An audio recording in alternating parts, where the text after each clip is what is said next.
स्वागत है दोस्तों हमारे YouTube चैनल मार्क्सवाद और हिंदी साहित्य डॉक्टर शेख नज़ीर। उपयुक्त विवेचन से यह विदित होता है कि मार्क्सवादी साहित्य मार्क्सवादी दर्शन पर आधारित है और यह साहित्य ऐतिहासिक परिप्रेक्ष्य में साहित्य व समाज के विभिन्न मूलभूत संबंधों को स्पष्ट करता है। मार्क्सवादी साहित्यकार का ध्यान हमेशा समाज को जागृत व परिवर्तित करने वाले साहित्य के सृजन में लगा रहता है। मार्क्सवादी साहित्यकार यह मानकर चलता है कि उसकी स्थिति परिस्थिति सापेक्ष है, पर वह परिस्थितियों का गुलाम नहीं बनना चाहता।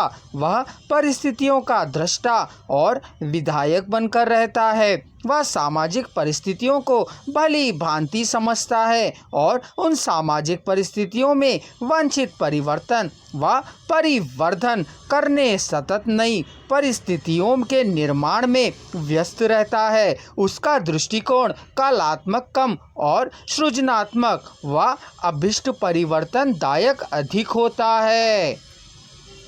मार्क्सवादी साहित्य और समाज। वस्तुतः मार्क्सवाद एक भौतिकवादी दर्शन है और भौतिक जीवन को ही भौतिक जगत का सत्य मानता है और उसी को अपना लक्ष्य मानता है। किंतु इस भौतिक जीवन का स्वस्थ उपभोग समाज में ही संभव हो सकता है, क्योंकि समाज ही भौतिक जीवन की संस्था है। इसलिए मार्क्सवादियों ने हर कृति का मूल्यांकन समाज पर पड़े उन प्रभावों पर करते हैं जो समाज को विकास की ओर आगे बढ़ने की प्रेरणा देते हैं। यहाँ पर मार्क्सवाद का प्राण एकमात्र कर्म ही है और उसकी दृष्टि में वही साहित्यिक कृति जीवित होती है जो उसके विचार कर्म के रूप में अर्थात व्यावहारिक रूप में सृजित होती है। रॉल्फ फॉक्स के शब्दों में समाज और साहित्य के बीच की महत्वपूर्ण कड़ी है लेखक का व्यक्तित्व।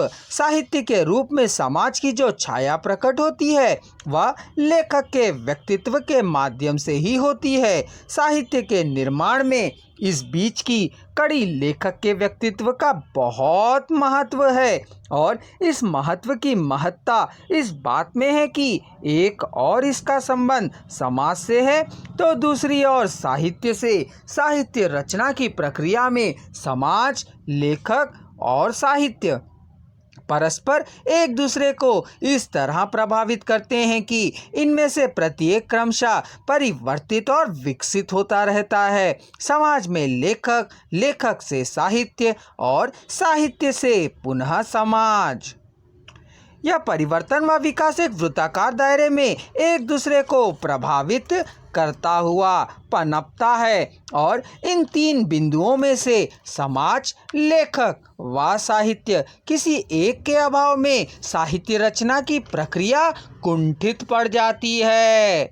अतः साहित्य सृजन के लिए लेखक का पात्र जितना प्रधान होता है ठीक उतना ही प्रधान समाज का होता है। दरअसल साहित्यकार समाज का प्राणी है। जिस तरह एक साधारण मानव परिस्थितियों से कभी जागृत एवं कभी विवश होता है, वैसा ही साहित्यकार भी परिस्थितियों के अनुकूल अपने साहित्य का सृजन करता है। उसका साहित्य उससे प्रभावित हुए बिना नहीं रह सकता। साहित्यकार चाहे या ना चाहे उन पर परिस्थितियां प्रभाव डालती ही रहती हैं, अर्थात समाज का प्रभाव साहित्यकार पर और साहित्यकार का प्रभाव समाज पर पड़ता है।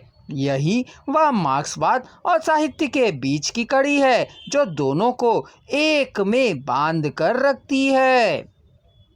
सामाजिक छाया से साहित्य के संबंध को स्पष्ट करते हुए कार्डवेल महोदय ने कहा है, कला या कविता की उपमा मोती से दें तो हमें मान लेना होगा कि सामाजिक स्थिति उस सीप की सी है जो मोती को चारों ओर से आवृत करके अपने अंतःकोश में उसका विकास करती है। लेकिन यह मोती सौंदर्य प्रधान तथा मात्र हास विलास के लिए उत्पन्न नहीं होता है, वह एक सामाजिक कार्य है। एंगल्स के शब्दों में देखें तो उन्होंने कहा है, वह केवल विश्वास की वस्तु नहीं कार्य के लिए प्रेरक शक्ति भी है।